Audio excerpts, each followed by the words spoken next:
Hey, it's Miss Mocha. I'm back with some spiritual therapy now, and I'm reading out of Psalm chapter 73.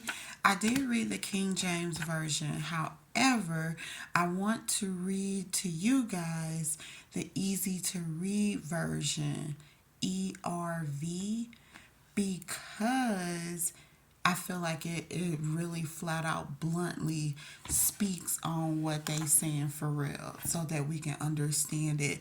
Whereas the King James Version, like it kinda is a little hard to understand it, but the way they break it down in the easy to read version, it makes like a lot of sense. And I want this chapter to make a lot of sense so people can feel it. It's Psalms chapter 73. If I didn't say that, I don't think I said that. But yeah, it's chapter 73 and it's about 28 verses. I'm going to read it. Bear with me. We need this because I feel like I could feel it, and so I'll explain how I feel it afterwards, okay? Or maybe during, I don't know. Okay, so I'm gonna read it. Okay, so it starts by saying, God is so good to Israel, to those whose hearts are pure. But I almost slipped and lost my balance. I almost fell into sin. I saw that wicked people were successful, and I became jealous of those proud people. They are healthy. They don't have to struggle to survive. They don't suffer like the rest of us. They don't have troubles like other people. So they are proud and hateful. This is as easy to see as the jewels and the fancy clothes that they wear. If they see something they like, they go and take it. They do whatever they want. They make fun of others and say cruel things about them. In their pride, they make plans to hurt people. They think they are gods. They think they are the rulers of the earth. I want to just stop right there and say, you know who they talking about.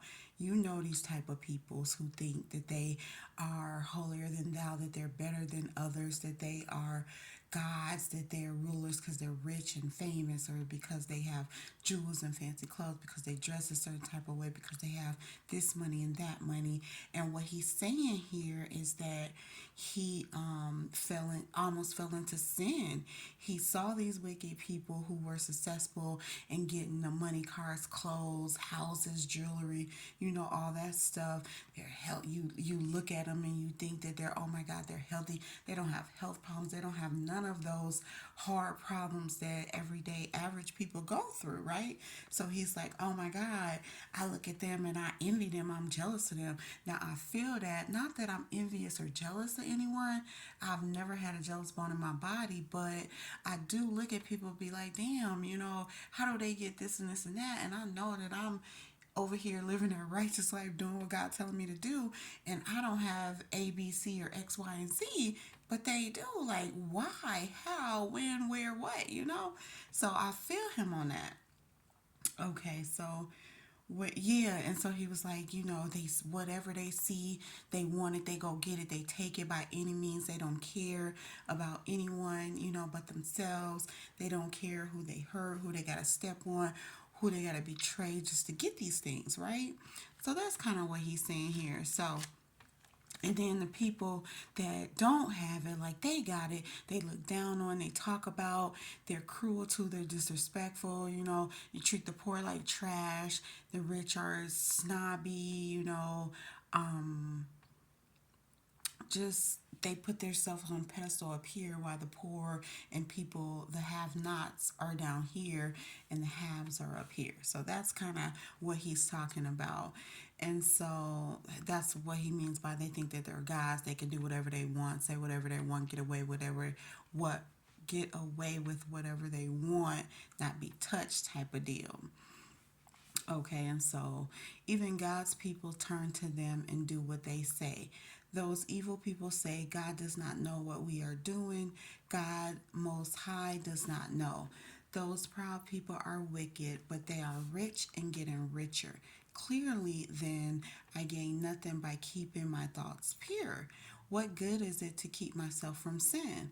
God, I suffer all day long, and you punish me every morning. I wanted to tell others these things, but that would have me a traitor to your people. I tried hard to understand all this, but it was too hard for me.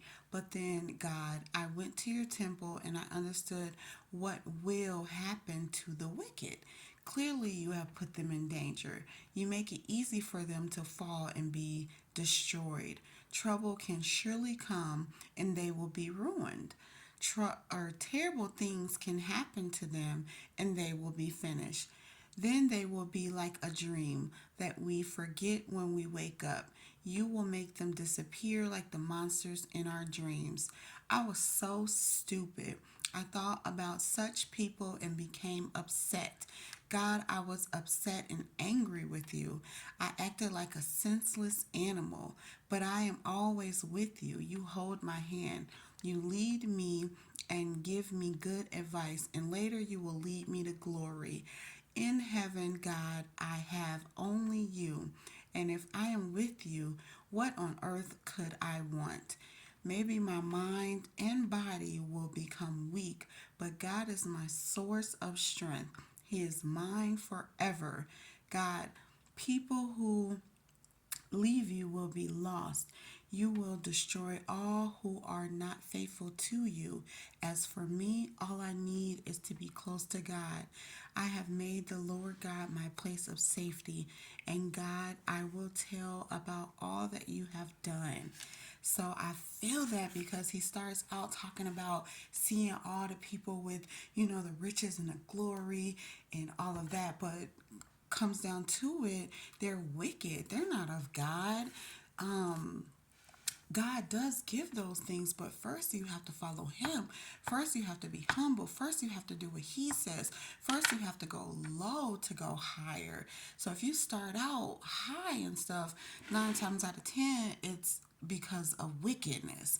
And so what it's saying here, I felt because he's tripping. He doesn't want what these people have, what these people gained, how they gained it, because he knows that it came from wickedness and he knows what God does to wickedness. So he's like, I'm cool. I'd rather go ahead and be how I am and focus on God and be goodness, and God will get me to where I'm trying to be. I was tripping. I'm stupid. I was angry with God, thinking that these other people had it better than me, but now I know God is the true source. God is the one that will give you all the riches and glory. You just have to be patient. You have to wait, and you have to do what God says. Be led by God. And so that's what I felt, because I'm like in that right now. Not that I'm jealous or anything, not that I'm envious, but I do see people knowing that I'm more of God than they are. How do they get these blessings? But you got to realize that not everything that glitters is gold.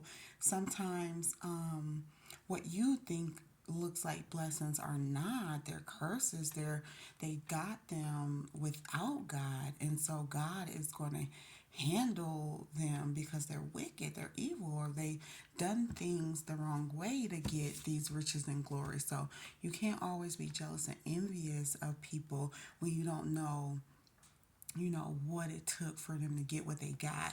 You have to wait on God, to get what you're trying to get. And so that's for me too. So I'm waiting on God to get where I want to be, because I know I deserve all the things that I pray for and that I ask for, and I don't want it to get it wickedly. So I felt this chapter so heavy. It's a real thing. He had to check himself and be like, God, I'm tripping, like, I don't want you to punish me like you punish the wicked. I don't want what they have. I want what you're going to give me. And so that's me too. I want what God's going to give me. I don't want the trouble. I don't want the wickedness. I don't want all that glitters, because sometimes it's not that. It's a facade. It's fake. It's people putting on a front.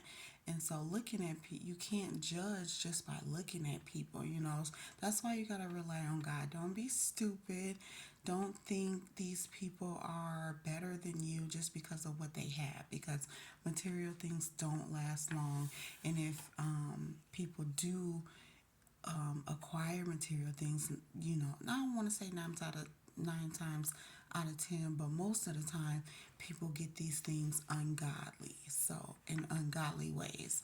So just wait on God. He gonna deliver us from all the lack, all the suffering, all the having not, and he's gonna bless us. So we just gotta be patient and wait for him and put him first. So that's another a word that I am hip to, that I am holding on to, because I know I can get like that, but I know God, he's good to us. Just like it starts out saying God is good to Israel, to those whose hearts are pure. And I know my heart is pure, like pure, okay? So I know that I'm gonna get my goodness, and I don't want to slip and lose my balance and fall into sin. I'm not gonna do that, So I'm learning from this to know that these people that appear successful, appear healthy, appear to not have to struggle, they really do, because they're doing it the ungodly way. So even though they don't